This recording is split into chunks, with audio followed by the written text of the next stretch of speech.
সন্তানের পেছনে মানুষ নামাজ আদায় করে, ওই মা বাবার কপাল ভালো যেই মা বাবার সন্তানের কাছে মানুষ দোয়ার জন্য দৌড়ায়।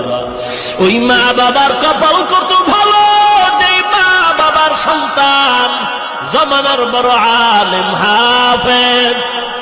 এর যুবক অনুরোধ করে বলছি, যদি আমগো চাকরি নাই, আমরা সার্টিফিকেট পাই নাই, আমরা কওমি মাদ্রাসায় পড়েছি।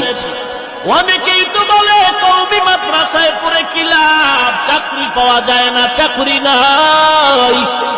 আল্লাহর কসম, কোন পাগের বাচ্চা থাকলে দাঁড়ায়া বল, আমরা কওমিতে পড়ার কারণে চাকরির অভাবে, সার্টিফিকেটের অভাবে কোনদিন কোন হাফেজ সাহেব, কারি সাহেব, মাওলানা বিবির জন্য, ছেলে মেয়ের জন্য কোথাও ভিক্ষা করেছি নাকি?